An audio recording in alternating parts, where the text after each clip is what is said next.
প্রেম আসলে খুব নিষ্ঠুর। শ্রীকৃষ্ণ কীর্তন কাব্যে আমরা যে প্রেম কাহিনী পাই, সেখানে মূলত এই যে পথটি আলোচনা করব, কে না বাসি বায়ে বড়াই, এই পথটিতে দেখব সেই নিষ্ঠুরতা। দূর থেকে কৃষ্ণ বাসি হয়ে আছেন, আর রাধা হয়ে পড়ছেন আকুলা।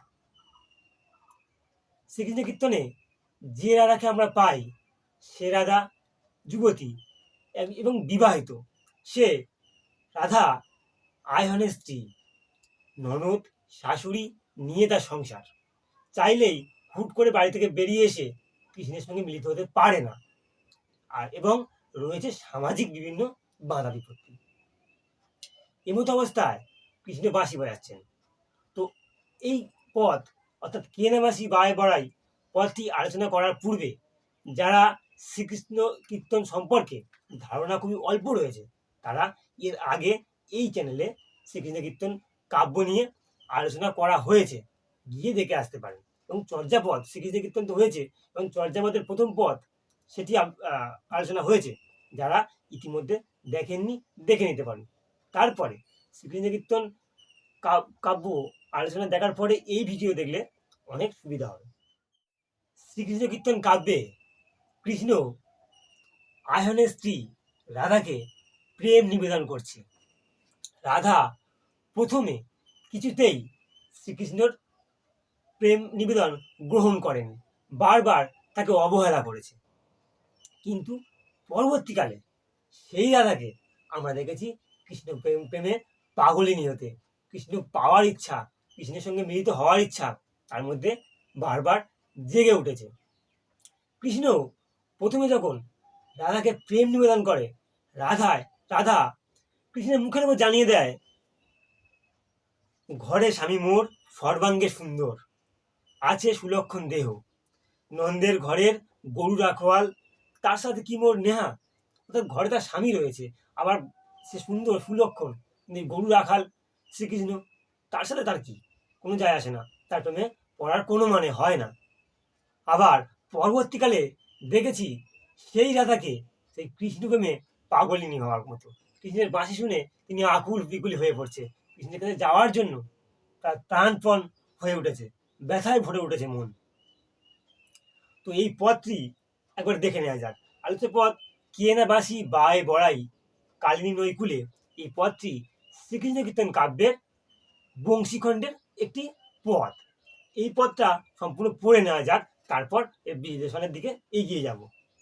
বলছে, কে না বাসি বায়ে বড়াই কালিনী নৈকুলে, কে না বাসি বায়ে বড়াই এ গোট গোকুলে, আকুল শরীর মন ব্যাকুল মন, বাসি শবদে মোর আউলাইল রান্ধন, কে না বাসি বায়ে বড়াই সেনাকুন জনা, দাসী হওয়া তার পায়ে নিশিব আপনা, কে না বাসি বায়ে বড়াই চিত্তের হদিসে হরিষে, তার পায়ে বড়াই মো কইল কোন দোষে, অঝর ঝরায়ে মোর নয়নের পানি, বাঁশির শবদে বড়াই হারাইল পরাণী, আকুল করিতে কিবা আমার মন, বাজায় সুন্দর বাঁশি নন্দের নন্দন, পাখি নও তার ঠাঁই উড়ি পড়ে যাও, মেদিনী বিদার দেও পুষিয়া লুকাও, বন পড়ে আগ বড়াই জগজনে জানে,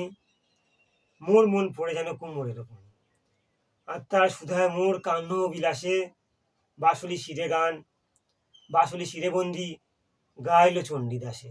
এই হচ্ছে এই পদের মূল পদ। এর ব্যাখ্যা জেনে নেওয়া দরকার। শ্রীকৃষ্ণ কীর্তন চর্যাপদের পরেই গ্রন্থ হিসেবে আমরা পাচ্ছি।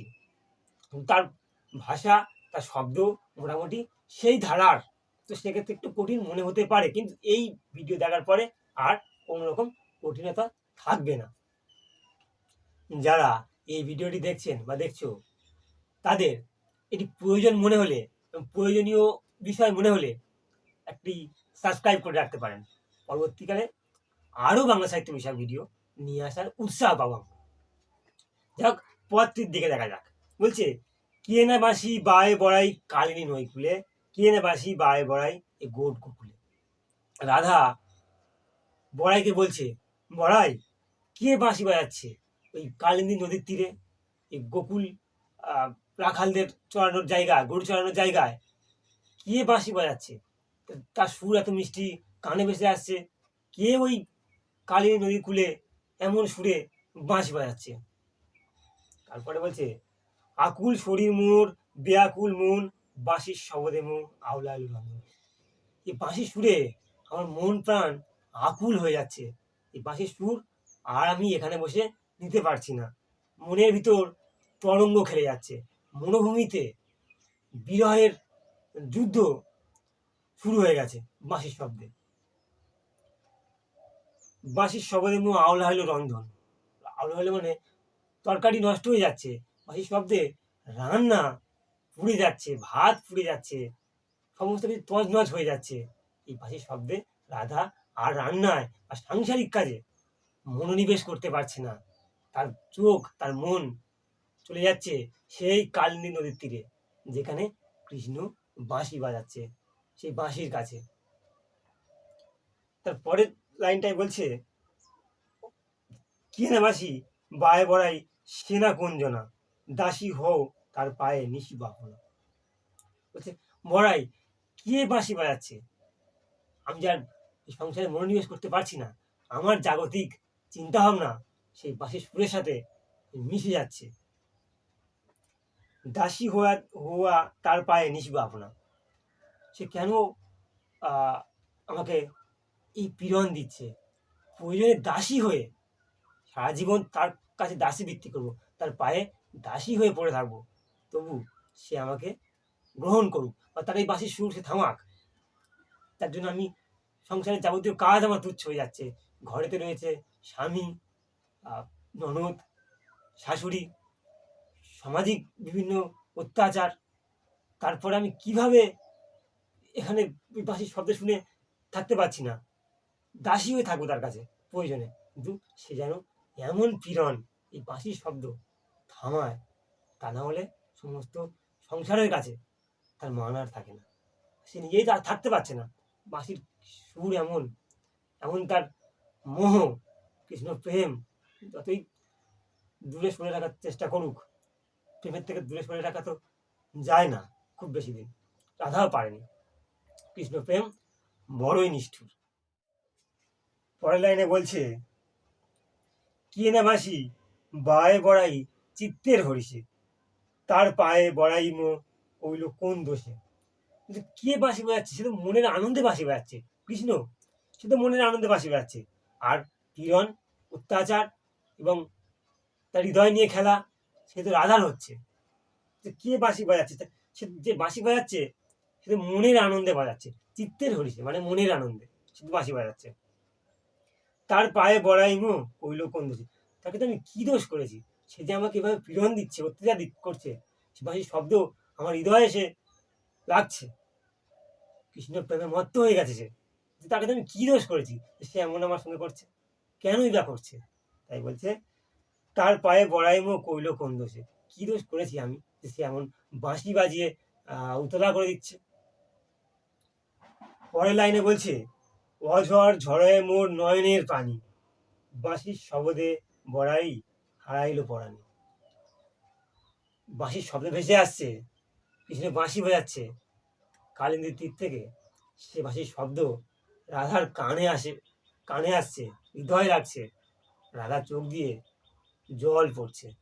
কৃষ্ণ প্রেমে মাতোয়ারা, সংসার ছেড়ে, ঘর ছেড়ে সে তো বেরোতে পারছে না, কিন্তু আবেগের অতিশয্য, যখন আবেগ অতিরিক্ত হয়ে যায় তখন মানুষের চোখ থেকে জল বেরোয়। তো সেই তার ভিতরে এমনই গুমট ভাব জমাট বেঁধেছে বাঁশির শব্দে, রাধার চোখ থেকে জল পড়ছে। বাঁশির শব্দ বড়াই হারাইল পরাণী, বাঁশির শব্দ কানে আসছে, যেন তার প্রাণ হারিয়ে যাচ্ছে, প্রাণ যেন তার মধ্যে নেই, সে প্রাণ হারিয়ে যাচ্ছে বাঁশির শব্দে, এমনই নিষ্ঠুর সে বাঁশির সুর। তারপরে বলছে, আকুল করিতে কিবা আমার মন, বাজাও সুন্দর বাঁশি নন্দের নন্দন। রাধা জানে কে বাঁশি বাজাচ্ছে, তাই বলছে, আকুল করিতে কিবা আমার মন, বাজায় সুন্দর বাঁশি নন্দের নন্দন। নন্দের নন্দন সেই যে কৃষ্ণ, রাধা জানে যে কৃষ্ণ বাঁশি বাজাচ্ছে, সে যে বাঁশি বাজাচ্ছে, সে যে রাধার মন আকুল করার জন্যই সেটাই বলছে। বড়াই এতক্ষণ যে বড়াই বড়াই বলছিল কে বাঁশি বাজাচ্ছে, আসলে সে জানতো কে বাঁশি বাজাচ্ছে। তাই বড়াইকে বলছে সে কি আমার মন আকুল করার জন্য এই বাঁশি বাজাচ্ছে? এই নন্দের নন্দন বাঁশি বাজানোর উদ্দেশ্য কি আমাকে পাগলিনী করে দেওয়া? বলছে, তারপরে বলছে, পাখি নহ তার ঠাঁই উড়ি পড়ি যাও, মেদিনী বিদার দেও পুষিয়া লোকাও। পাখি এক স্থান থেকে অন্য স্থানে বিনা বাধায় উড়ে পৌঁছে যেতে পারে, রাধিকা তো তা পারছে না। তাই বলছে, পাখি নও তার ঠাঁই উড়ি পড়ি যায়, মেদিনী বিদার দেও পুষিয়া লোকায়। মেদিনী মাটি তুমি ভাগ হয়ে যাও, তুমি দ্বিধাহীন চির ধরে যাও, আমি তার মধ্যে গিয়ে লুকোই। এই বাঁশির সুর আর নেওয়া যাচ্ছে না, এই বাঁশির সুর নিষ্ঠুর। এই নিষ্ঠুর সুরে ঘরে থেকে সে রান্নার কাজ যেমন সামলাতে পারছে না, তেমনি বাইরে ছুটে যেতেও পারছে না কৃষ্ণের কাছে। তাই বলছে, মাটি তুমি তোমার কাছে স্নান দাও, আমি সেখানে লুকাই। বন পড়ে আগ বড়াই জগজনী জানি, মোর মন পড়ে যেন কুমারের প্রাণ। বনে যখন আগুন লাগে, বন যখন পুড়ে যায়, জঙ্গল যখন পুড়ে যায়, দাবানল লাগে, সে আগুন সবাই লক্ষ্য করে, সবাই দেখতে পায়। বনের পশু পাখিরা ছোটাছুটি করে পালিয়ে যাওয়ার চেষ্টা করে। সে আগুনের তেজ সবাই বুঝতে পারে, কতটা আগুন সে বনে লেগেছে বাইরে থেকে সবাই বুঝতে পারে। কিন্তু রাধার অন্তর যে পুড়ে যাচ্ছে সে তো কেউ বুঝতে পারে না। অন্তরের আগুন সে তো আর বোঝা যায় না, অন্তরের আগুন দেখা যায় না। সেই আগুনকে তুলনা করছে কুমোরের ওপর। অর্থাৎ কুমোর বা কুম্ভকার মাটির পাত্র যখন পোড়ায়, তার মধ্যে যে আগুন দিকে দিকে করে জ্বলতে থাকে, এবং সেই ধিকি ধিকি আগুনে মাটির পাত্র পুরো লাল হয়ে যায়, পুড়ে পূর্ণতা পেয়ে যায়। তেমনই রাধার অন্তরের আগুন, সে আগুন কেউ দেখতে পাচ্ছে না, সে কাউকে বলতে পারছে না। তো বলতে না পারার যন্ত্রণা, তারও একটা নিজস্ব যন্ত্রণা আছে। বলতে না পারার নিজস্ব একটা ব্যথা আছে, সে ব্যথাকে আরো দ্বিগুণ করে দেয়। তো রাধার মনের এই বলতে না পারার যন্ত্রণা তার ব্যথাকে আরো দ্বিগুণ করে দিচ্ছে। কুম্ভকারের অর্থাৎ মাটির পাত্র যারা তৈরি করেন, তাদের আগুন যেভাবে পাত্রকে দিকি দিকি করে পুড়িয়ে পূর্ণতা দেয়, রাধার যন্ত্রণা সেভাবে পূর্ণতা পাচ্ছে। সে কাউকেই বলতে পারছে না সে ব্যথার ভাগ কাউকে দিতে পারছে না। যে ব্যথার ভাগ কাউকে দেয়া যায় না, সে ব্যথা আরো বেশি ব্যথা হয়ে চেপে থাকে বুকে। রাধার এখন সেই অবস্থা। তার পরের লাইনে বলছে, আন্তর সুধাও মোর কান্ন বিলাসে, বাসুলি শিরে বন্দি গাইল চণ্ডীদাসে। আন্তর সুধায় মোর কান্ন বিলাসে, কানুর অভিলাষে, কৃষ্ণ বিহনে রাধার অবস্থা চূড়ান্ত খারাপ। রাধা প্রায় পাগলিনী, সে ঘরে যেমন মন দিতে পারছে না, বাইরে ছুটে বা পাখির মতো উড়েও চলে যেতে পারছে না। কি যে অবস্থা তার এখন! তো এই ব্যথা বোঝার ক্ষমতা কারণ নেই, কেউ দেখতে পায় না। তাই চণ্ডীদাস লাস্টে তার ভণিতায় করে বলছেন, বাঁশবলি শিরে চণ্ডী গাইল চণ্ডীদাসে। চণ্ডীদাস সেই রাধার কাহিনী সুন্দরভাবে তুলে ধরলেন আলোচ্য পদটিতে। প্রেমের নিষ্ঠুরতা ঠিক এখানে, মিলিত হতে না পারার বেদনা এখানে। রাধা আয়ানের বিবাহিত স্ত্রী, সে যতটা পেরেছে প্রাণপণে চেষ্টা করেছে কৃষ্ণের থেকে দূরে সরে থাকতে, কিন্তু একটা সময় দেখা গেছে কৃষ্ণ ছাড়া তার আর কোনো গতি নেই, সে কৃষ্ণ প্রেমে পড়েছে। এবং রাধা বিরহ অংশে দেখছি যে রাধা বা কৃষ্ণ রাধার সঙ্গে মিলিত হওয়ার পরে রাধাকে ছেড়ে চলে গেছে। তারপরে দেখেছি রাধার বিলাপ ও বিরহের কথা। এই বিরহের সুর আমরা পাচ্ছি, পূর্ণাঙ্গ রূপে পাচ্ছি বৈষ্ণব পদাবলিতে। এই জন্যই বলা হয় শ্রীকৃষ্ণ কীর্তন কাব্যের রাধার যেখানে শেষ হচ্ছে, ঠিক সেখান থেকে শুরু হচ্ছে বৈষ্ণব পদাবলীর রাধা। বৈষ্ণব পদাবলীতে রাধার এই বিরহের সুর, এই কৃষ্ণকে দেখে বা না দেখেও, তার নাম শুনেও তার প্রতি টান আমরা লক্ষ্য করছি। প্রসঙ্গত মনে পড়ছে বৈষ্ণব পদাবলীর একটি পদের কথা, যেখানে রাধা কৃষ্ণের নাম শুনেই ব্যাকুল হয়ে যাচ্ছে। বলছে, সই কে বা শোনা এলো শ্যাম নাম, কানের ভিতর দিয়া মর্মে পশিল গো, আকুল করিল মোর প্রাণ। রাধা কৃষ্ণের নাম শুনেই উন্মাদিনী হয়ে যাচ্ছে, কৃষ্ণকে পাওয়ার ইচ্ছা প্রকাশ করছে। সই কে বা শোনা এলো শ্যাম নাম, কানের ভিতর দিয়া মর্মে পশিল গো, আকুল করিল মোর প্রাণ। আরো একটা পদের কথা এই বিরহের কথা প্রসঙ্গে এলে মনে পড়ে যায়। সেখানে রাধা পুরোপুরি ব্যাকুল, পাগলিনী, কৃষ্ণকে পাওয়ার জন্য সে সারাদিন কৃষ্ণ নাম জপছেন আর বলছেন, জপিতে জপিতে নাম অবশ করিল গো, কেমনে পাইব সেই তারে। কৃষ্ণকে পাওয়ার জন্য সারাদিন কৃষ্ণ নাম জপে চলেছেন, কিন্তু কৃষ্ণকে পাওয়া তো অতটাই সহজ নয়, মুখের কথা নয়।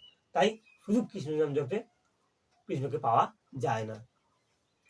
শ্রীকৃষ্ণ কীর্তনে যে রাধা বা যে কৃষ্ণকে আমরা পাই, সেখানে দেবতা বা দেবীর মহিমা পায় না, পায় সাধারণ মানব, সাধারণ যুবক যুবতীর কথা। কৃষ্ণ এবং রাধা যেন আমাদেরই পাড়াগাঁয়ের কোনো যুবক যুবতী, তাদের প্রেমলীলা সেভাবেই বর্ণিত করেছেন বরুচণ্ডী দাস। তো আলোচ্য পথটি সম্পূর্ণ আলোচনা করলাম। আশা করি প্রথম থেকে শেষ পর্যন্ত দেখার পরে খুব একটা অসুবিধা হয়নি বুঝতে। যদি কোনো অসুবিধা থেকে থাকে তো কমেন্ট বক্সে জানাতে পারেন। আর এই ভিডিওটি যদি উপকারী মনে হয়, যদি মনে হয় ভালো লেগেছে, তাহলে সাবস্ক্রাইব করে পাশে থাকবেন। দেখা হচ্ছে পরবর্তী কোনো ভিডিওতে। ততক্ষণ ভালো থাকুন, সুস্থ থাকুন।